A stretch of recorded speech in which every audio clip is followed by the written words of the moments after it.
안녕하세요. 안전한 투자로 편안한 노후 준비 중경투 TV입니다. 네, 9월 1일 금요일입니다. 9월 새로운 시작으로 비트코인 25,800달러 마이너스 5% 그레이스케일 ETF 호재로 28,000달러까지 올렸다가 바로 빼버리는 이런 움직임 나오는데 28,000달러 이상에서 대량 매수한 개인들 공포심리 극대화가 되면서 이번 가격 하락에 매도할 가능성이 매우 높습니다. 리플도 비트코인 따라 약간 하락, 이더리움은 마이너스 3.9%, 솔라나, 폴카다, 라이트코인도 시뻘겋게 하락을 했고요. 이번 비트코인 하락에 비트코인 도미넌스도 47%까지 상승했다가 다시 46.5%로 내려왔습니다. 비트코인 현물 ETF 상장되기 전까지 개미들 확실히 털어서 비트코인 다시 5만 달러 이상 상승하며 매수하게끔 만들겠다는 전략이죠. 비트코인 하락은 했지만 나스닥은 오히려 약간 상승으로 마무리되면서 평온한 상태입니다. 대신 나스닥 이렇게 횡보만 해도 비트코인 하락하고 알트코인은 폭락할 가능성이 있고요. 나스닥보다 코인이 먼저 이렇게 하락 오는 이유는 PC 물가지수 때문이고요. 7월 저점 찍고 8월 CPI하고 함께 반등이 왔습니다. 3.3% 반등에 8월 인플레이션율도 이미 상승해 있어서 시장이 PC도 오를 거다 알고 있었지만 국제유가도 83달러 반등 온 상태라 9월 인플레이션율 또 올라갈 가능성이 매우 높은 거죠. 9월 PC 4% 이렇게 상승하며 나스닥 충격 크게 날 수가 있는데 물가지수 반등에 지표는 부정적으로 났지만 나스닥 하락을 방어하는 메인 이유가 너무도 미국 상무장관이 4일 동안 중국 방문 이후 귀국했기 때문에 가능했습니다. 7월에 옐런 장관 중국 갔다 왔고 중국이 무역에서 첨단 산업 제재 해제해달라고 요청을 했었고요. 그래서 이번에는 러먼도 상무장관 갔었는데 중국의 외국인들 투자 불가하고 반도체 제재 미국이 당장에는 해제 못한다 못을 박았습니다. 하지만 이렇게 고위급 인사들 왔다 갔다가 소통하는 자체만으로도 호재로 작용되고 미국은 어느 정도 규제를 풀어줄 여지를 남겨두는 거고요. 비공식 소통과 대화 자체가 진전이 있는 걸로 트럼프 때였으면 매일 언론으로 중국 공격만 하고 이렇게 직접 만나지는 않았을 가능성이 높습니다. 그래서 미국 10년물 국채금리가 오히려 하락을 하고 있고요. 5% 높게 유지를 하다가 4.8% 내려왔는데 연준이 빠르면 연말 늦어도 내년 상반기에는 25bp 금리 인하할 수 있고 미국 제재 인정하면서 국채 매입하며 빠르게 10년물 국채금리는 내려갈 수 있습니다. 그렇게 되면 2008년 금융위기처럼 이렇게 미국 국채금리가 쭉 떨어질 수가 있는데 주식 코인 시장에게는 완전히 불장이 오는 거죠. 옐런 장관, 러먼도 상무장관까지 중국 갔다 왔다가 이제는 바이든 대통령 방중을 남겨두고 있습니다. 미국 대선할 때 반중국 정서 정치적으로 이용해서 표식 많이 가져가기도 하지만 내년까지 바이든 대통령의 1순위는 미국 경제 주가 상승이 목표이고요. 훌륭하게 코로나 극복하고 마지막 미국 증시까지 끌어올려준다면 바이든 목표로 한 위대한 미국 대통령으로 기억될 수가 있습니다. 중국 통해서 바이든 대통령 지지율 올릴 가능성을 여전히 남겨두고 있고요. 그리고 비트코인이 이더리움 리플보다 큰 하락 나는데 8월 18일 대폭락에 이어서 이번에도 롱 포지션 대량 청산이 또 났습니다. 시장에 여전히 개인들이 많다는 걸로 약간만 호재 나와도 롱 잡는 세력들 여전히 있다는 거죠. 24시간 동안 108밀리언 롱 포지션 대량 청산이 되었고 이더리움, 비트코인 캐시, 리플 순서로 청산이 되었습니다. 미결제 선물 약정 물량도 28,000달러 반등에 약간 증가했다 청산되고 내려왔는데 작년 11월 FTX 파산 때도 비슷한 케이스가 있었고요. 나스닥이 추가 하락 없으면 비트코인도 횡보할 가능성이 큰데 이렇게 롱 포지션 청산되면 개인들 비중은 확실히 감소한다 보시면 됩니다. 대신에 비트코인이 26,000달러 유지하면서 횡보한다면 선물 마진 비중은 계단식으로 낮아지고 올해 1월처럼 이렇게 폭등할 수 있는 기회가 오는 거고요. 최근같이 나스닥도 횡보하는데 롱 포지션이 이렇게 많으면 쉽게 못 올립니다. 시간이 필요한 거고 롱 포지션보다 숏 포지션 많아야지 숏 포지션 재물 삼아서 확실히 비트코인 가격을 끌어올리는 거죠. 이번 비트코인 하락으로 8월 월봉은 불안하게 종료가 되었습니다. 27,000달러 위에서 월봉 마감만 되었어도 긴 꼬리 기반으로 해서 9월 초록색 양 양봉 전환이 가능한데 이렇게 되면 9월도 수익률 기대치 낮은 달이라서 세력들이 어디까지 방어해줄지가 관건이 될 듯 하고요. 비트코인은 2022년 6월 4만 달러에서 폭락 이후 3만 달러까지 도달을 했지만 4만 달러 다음 레벨까지는 못 올라가고 있습니다. 4만 달러 언제 돌파할 수 있냐? 기간이 중요한데 440일 1년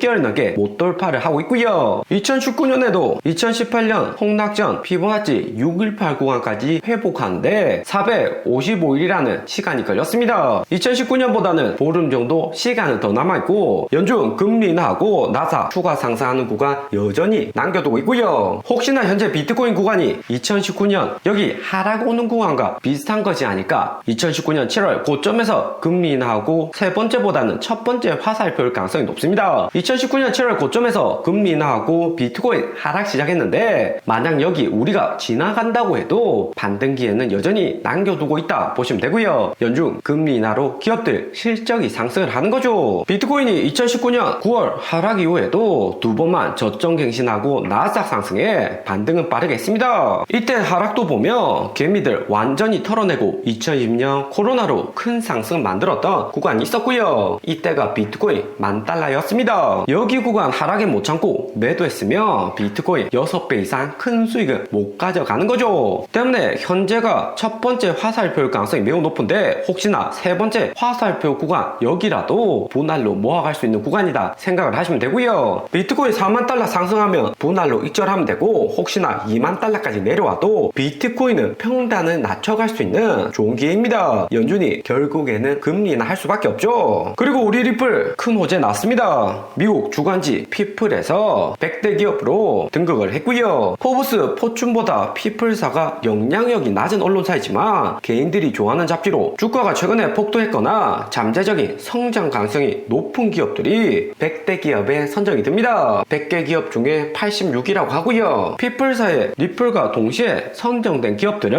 엔비디아, 마스터카드로 쟁쟁한 기업들하고 리플도 어깨를 나란히 하는 거죠. 리플은 미국 주간지 피플 100대 기업 선정으로 아시아뿐만 아니라 미국에서도 리플의 관심도는 높다는 것을 알 수가 있습니다. 최근 리플 가격 비트코인 따라서 약간 움직임이지만 세력들도 최대한 개인미들 털어내고 호재 만들어서 끌어올릴 가능성이 높죠. 9월 20일 리플 소송 승리 파티 할 때 나스닥 상장할 수 있다 루머도 나오는데 이번 피플 미국 주간지에 선정된 것도 나스닥 상장을 위한 빌드업 과정이다 볼 수 있습니다. 상장 전에 피플사 100대 기업에 선정되었다 홍보도 할 수가 있는 거죠. 나스닥 최초 상장될 때 기존의 투자자들이 원하는 것은 폭발적인 주가 상승이라서 2021년 불장처럼 주가가 급등하거나 개인들 비중 높을 구간에 상장하는 경우가 많습니다. 신규 상장회사 로빈후드, 코인베이스 등 코인 관련 회사들 상장 전에 펌핑을 가장 많이 했다가 상장 즉시 폭락 오는 경우가 90% 이상이었고요. 리플은 나스닥 상장 전 단계인 로드쇼를 올해 4월에 이미 마친 단계입니다. SEC 소송도 부분 승소였지만 코인베이스, 제미니, 크라켄 미국 3대 코인 거래소 모두 재상장을 마쳐서 승소한 거나 다름없다 보시면 되고요. 리플이 IPO까지 하면 기업 가치는 20배 이상 더 오를 수 있다 분석도 나오는데 월가 세력들 워낙 신규 상장할 때 홍보, 주가 펌핑을 잘하기 때문에 20배 절대 불가능한 수치도 아니다 볼 수 있습니다. 2021년 4월 상장한 코인베이스 주가 보면 상장 되고 나 다음 주가는 460달러까지 폭등을 했고요. 그러다가 작년 31달러까지 폭락을 했었고 최근에는 비트코인 ETF 호재로 79달러 반등 온 상태입니다. 거기에 이번에는 비트코인 하락에 마이너스 5% 내려온 상태이고요. 코인베이스 같은 미국 잡주 시가총액 낮은 주식들은 여기서 약간 반등 왔다고 해도 더 내려갈 가능성이 여전히 높습니다. 저점 갱신 한 번, 두 번 더 하다가 그 다음에 비트코인 ETF 호재와 함께 내년에 큰 상승으로 이어질 가능성이 높아 보이고요. 오늘의 영상은 여기까지입니다. 좀 더 디테일한 투자 정보가 필요하신 분들은 커뮤니티로도 자료가 공유되니까 멤버십 가입과 구독 부탁드립니다. 감사합니다.